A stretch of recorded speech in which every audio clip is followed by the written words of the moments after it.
Tom Bowling, and I want to share with you a beautiful concept for a permanent botanical bouquet, a bridal bouquet, or it could be a home decor based bouquet as well. But the construction technique is what I want to share with you. But before we jump into that, we need to do a little bit of homework, a little bit of work prior to getting our composition together. Because I can guarantee you, as a floral designer, often what happens is you'll go, oh, I'll remember what I put in there. I guarantee you, you won't. Or you'll go, okay, this looks like maybe, I think there's 2 of the peonies in there. Guess what? There's 3. So it's important that we do our work ahead of time. And you know, it doesn't have to be anything fancy. I'm a firm believer in 3x5 cards. And you'll notice that as I put this on, I've put the stock number on. I've put how much I'm actually using. So I'm using 2/9. That means there were 9 placements on the bush. I'm taking 2 of those off to use in this composition. I like to keep these cards because that way, if I need to duplicate a composition later, I have the file. I can throw them in a file little box and I'm ready to go. But it tells me what I'm doing, plus the fact that if by chance somebody came in and said, oh, I bought this and I want to send another one, or I want another one for a different part of my home, and I happen to not be in the store at the time, somebody else can grab that card, take a look at it.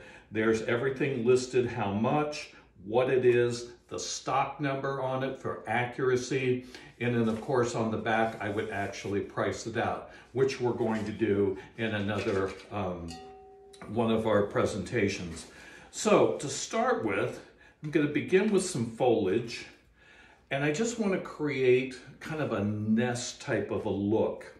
And I like this airiness about the fern that we're seeing here.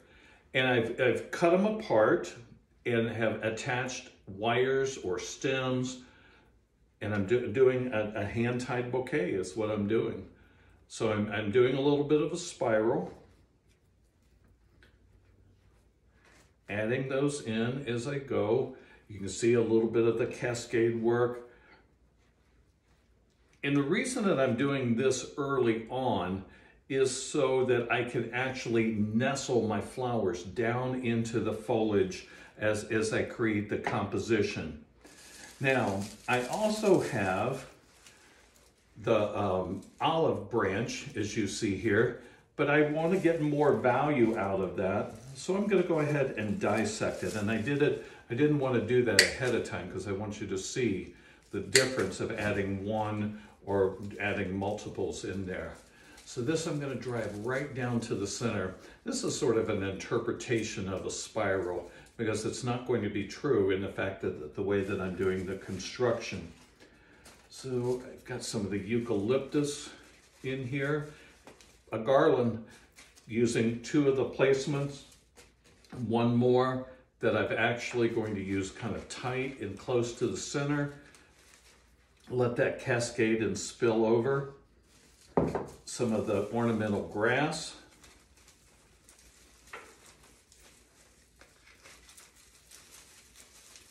And you can already start to see how it's developing the fullness, the volume in the bouquet.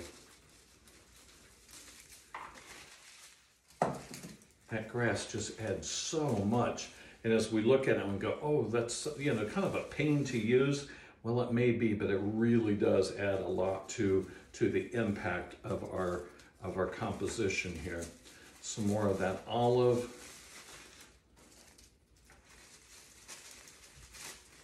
Oh, that's beautiful by itself. But let's add a little bit more floral material in. Got a beautiful hydrangea. I had 1, and that's where you go, oh, I can't use just 1. You absolutely can. I had 1 of the peony. I'm going to add that to the opposite side. So really, when you look at it, you don't see the difference so much of the difference in form as you see the color balance, and that's what I'm really going for. I've got 2 of the dinner plate dahlias. So I want to add those in. I'm going to change the face so they're not looking at you this way. they're turning and looking at you this way. Now, if I insert that, that means the foliage is too low. So I want to make sure that I clip that off, because just like a fresh bouquet, we don't want any foliage below the bind area, and that happens to be where my hand is. All right, looking good so far. Let's add a little bit more of that parchment color with these exquisite cabbage roses. Kind of an old English look.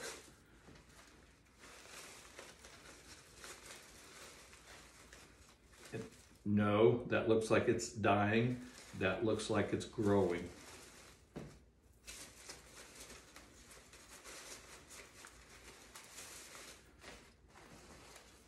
Add some more of that beautiful sage color.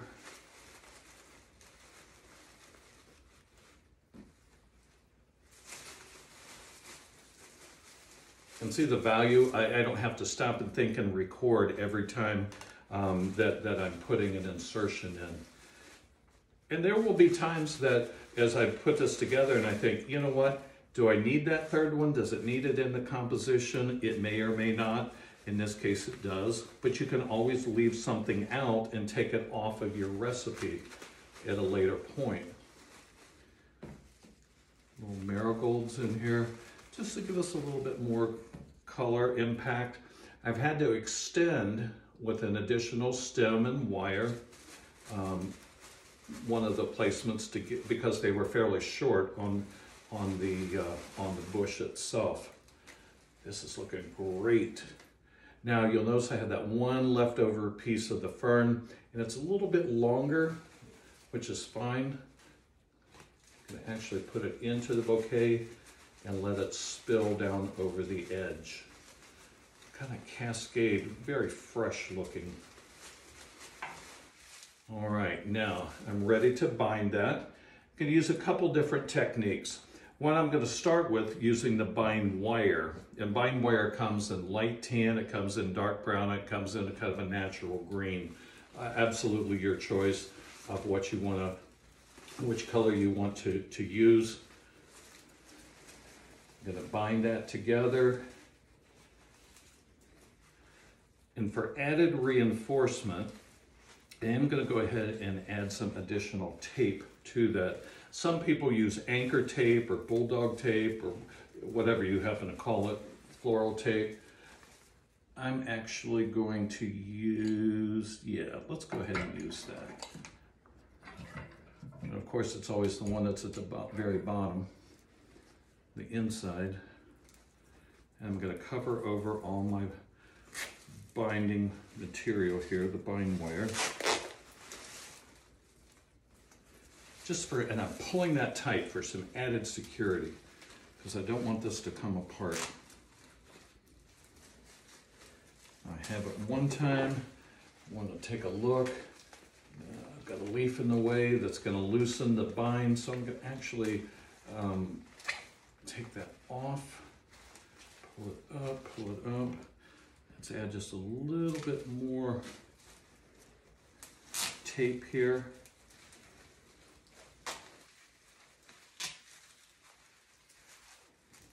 And now, as you can see, we're ready to finish the stem, because nobody wants to see that. And we're going to go ahead and I'll show you a little tip and technique on how to finish that off.